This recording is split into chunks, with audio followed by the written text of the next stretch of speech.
Myself Divya KM, Professor, HOD of OBG Department, MES College of Nursing. Today I am going to explain regarding the fetal skull.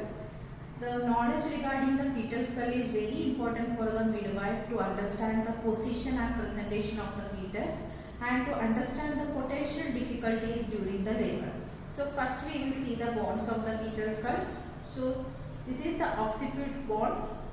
So this and the two parietal bone on either side of the fetal skull and two half of the frontal bone, and on either side this is the temporal bones. Total 7 bones are there.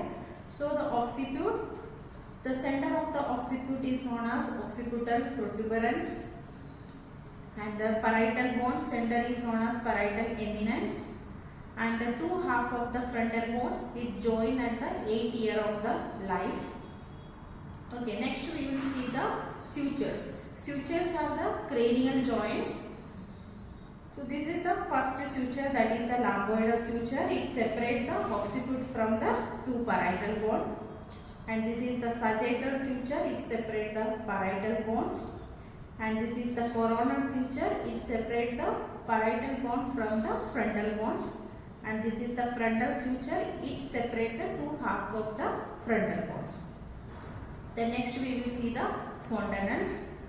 So the sutures join and form the fontanelles. So this is known as the posterior fontanelle, or the another name is lambda. This is formed at the junction of the lambdoidal suture and the sagittal suture.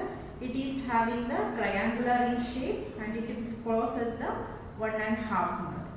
And this is the anterior fontanelle. And this is also known as the bregma. This is formed at the junction of the sagittal suture, coronal suture and frontal suture. It is having kite shape and it is closed at the 1.5 year. See the diameters of the fetal skull. First we will see the transverse diameter. In that first one is the biparietal diameter. So biparietal diameter is the diameter between two parietal eminence. Okay, diameter between two parietal eminence, it is 9.5 centimeter. Next is the bitemporal diameter. Bitemporal diameter means the diameter between furthest point of the coronal suture. Okay, so it is 8.5 centimeter. The next is the subparietal diameter. Subparietal starts from the point below one parietal eminence to the point placed above other parietal eminence. So that is the subparietal diameter. It is 8.5 centimeter.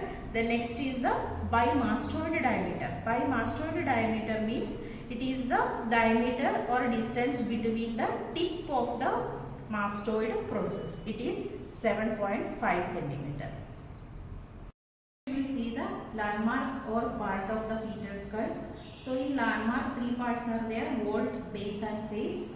In vault is it is a large dome-shaped portion over the imaginary line. If you are drawing one imaginary line from the root of nose to the nape of the neck, the above the imaginary line, the dome-shaped portion is known as the vault.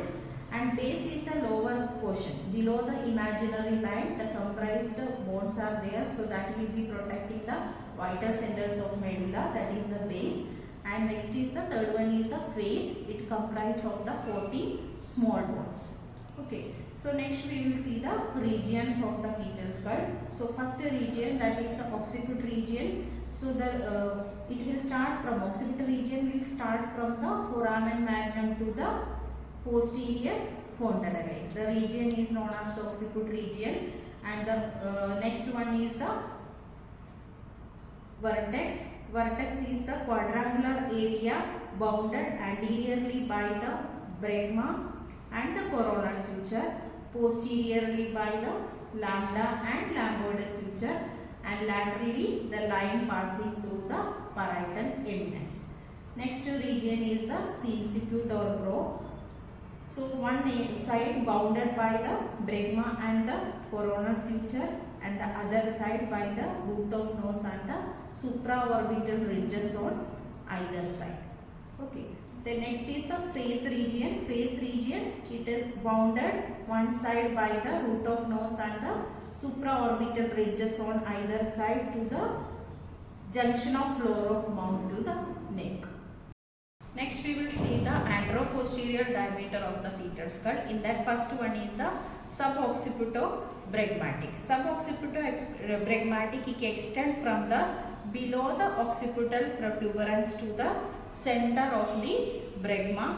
It is 9.5 centimeter. Then next is the suboccipitofrontal. Suboccipitofrontal, it extends from the nape of the neck to the center of the sincipute. It is 10 centimeter. The next is the occipitofrontal. It extends from the occipital eminence to the root of the nose. This is 11.5 centimeter. The next is the mendovertical, that is the largest diameter of the fetal skull. Mendovertical, it extends from the midpoint of the chin to the highest point of the sagittal suture. It is 14 centimeter. The next is the submendovertical. It is 11.5 centimeter. It is extend from the junction of floor of mouth and neck to the highest point of the sagittal suture. It is 11.5 centimeter. The last one is the submendobregmatic, that is from the junction of floor of mouth to the neck to the center of the bregma, that is 9.5 centimeter.